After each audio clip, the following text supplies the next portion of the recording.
Sir Mohanlal sir sir இங்க இப்போ சபரிமலைக்கு போயிட்டு மம்முட்டி சாருக்கு உடல் நலம் தேரணும் அப்படின்னு நீங்க பிரார்த்தனை பண்ணியிருக்கீங்க. ஸோ உங்களுடைய அந்த ஆழமான நட்பு பத்தி ஏதாவது சொல்லுங்களேன் சார். அதுக்கு எதுக்கு சொல்லணும்? சபரிமலை போய் நான் அவருக்கு வேண்டிட்டு வி டிட் ஏ பூஜா. அது தேவசம், அந்த தேவசம் போர்டில் யாராவது somebody leaked that receipt to the press. அது எதுக்கு சொல்லணும்? இட்ஸ் ஆல் வெரி பர்சனல் இல்லை? உங்களுக்காக ஒரு ஒரு ப்ரே பண்ணுறது வை ஷுட் யூ டெல்? இல்லை, நிறைய பேர் பாருங்க, I will pray for you എന്നിട്ട് அப்படியே வேற ஏதாவது பேசிட்டு இருக்கும். இஃப் ஐ ப்ரே ஃபார் யூன்னு சொன்னால் யூ மஸ்ட் ப்ரே இல்லையா? ஸோ அது மாதிரி என்னோட ஃப்ரெண்ட் அவர், என்னோட ஒரு brother. So it's nothing wrong. உங்களுக்காக நான் ப்ரே பண்ணலாம் சார். உங்களே பார்த்தாலும் ஒரு சபரிமலை சாமி மாதிரி இருக்கு. Thank you sir. சார் அதே கேள்வியோட கண்டினியூஸ். மம்முட்டி சார் நாங்கள் தமிழ்நாட்டிலையும் நிறைய நாங்கள் கொண்டாடுறோம், இது பண்ணுறோம். மம்முட்டி சாரோட ஹெல்த் பற்றி நிறைய கான்ட்ரவர்சி நிறைய இதாகிட்டு இருக்கு. நீங்கள் ஒரு ஃப்ரெண்டாக இருக்கீங்க, உண்மையிலே அவர் எப்படி இருக்காரு? உங்கள்கிட்ட பேசினாரா? He is fine. அவ்வளோ திஸ் இஸ் அவருக்கு என்னமோ ஒரு சின்ன ஒரு ப்ராப்ளம் இருந்தது, எல்லாருக்கும் இருக்கும், அது மாதிரி தான். Nothing to worry. Okay, thank you. Mohanlal sir, sir நீங்கள் எவ்வளோ பெரிய ஸ்டார்னு தெரியணும்ல, எவ்வளோ நேஷனல் அவார்டு வாங்கிங்கன்னு தெரியும். ஆனால் நீங்கள் ஜெயிலர் படத்தில் கெஸ்ட் ரோல் பண்ணீங்க, கமல் சார் கூட என்ன போல் ரோல் பண்ணீங்க, விஜய் கூட ஜில்லாவில் கொஞ்சம் எக்ஸ்டெண்ட் பண்ணாங்க. இந்த மாதிரி ஹீரோ மலையாளத்தில் அப்படி பண்ணுவாங்களா என்னன்னு தெரியாது. எப்படி உங்களுக்கு இந்த மனசு வருது இந்த மாதிரி கேரக்டர் பண்ண? ஐ ஆம் an actor. That's a simple thing. அதுக்கு கெஸ்ட் ரோல் அதொന്നും இல்லை. அது this is like a beautiful exchange of our culture, our love, your friendship. அவர் அந்த படத்தில் ஆக்ட் பண்ணலாமான்னு கேட்டால் கண்டிப்பாக ஆக்ட் பண்ணலாம், if you have the dates.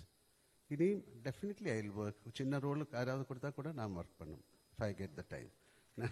Thank you sir. Mohanlal sir, ஆக்சுவலாக சமீப காலமாக பார்த்தீங்கன்னா மலையாள இண்டஸ்ட்ரி டவுனில் போயிட்டுருக்கு அப்படின்னு சொல்லிட்டு இருக்காங்க. மலையாள சினிமா க்ளோஸ் பண்ண போகிறாங்க அப்படின்லாம் தகவல் பரவிட்டு இருக்கு. ஆனால் பட் எம்ரான் பார்த்தீங்கன்னா பெரிய அளவுக்கு 2000 கோடி 1000 கோடின்னு சொல்லிட்டு இருக்காங்க. நேற்று வரைக்கும் நான் அந்த மாதிரி ஒரு வார்த்தை கேட்கல. நல்ல படங்கள் வந்துட்டு இருக்கு, எல்லா இண்டஸ்ட்ரியிலும் இது மாதிரி ஜெயம் பராஜயம் எல்லாம் வரும். அதுக்காக க்ளோஸ் பண்ண முடியுமா ஒரு industry? It's one of the greatest. இல்லை, எத்தனை பேரோட பிளட் அண்ட் ஸ்வெட் தான் அந்த இண்டஸ்ட்ரி. தப்பா நினைக்காத, இந்த மாதிரி வார்த்தைகள் சொல்லி விடாதுங்க. Prithvi sir, here. Yes. Anupama from Deccan Chronicle. Hello, hi. Congratulations and for the entire team.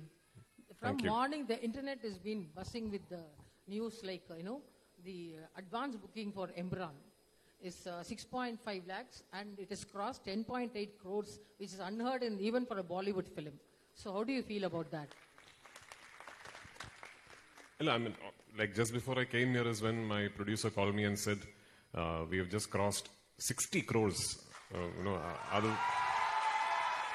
I mean, globally, worldwide. So all of us were quietly confident that the film would be met with a lot of excitement and anticipation, but this is way beyond our dreams. So, unmaya solla ponamna idu edirpaakala actually.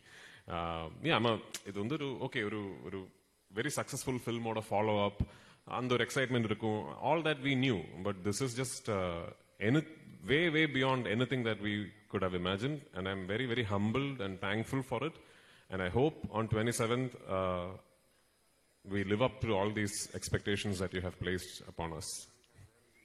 Thank you. Yes. Thank you.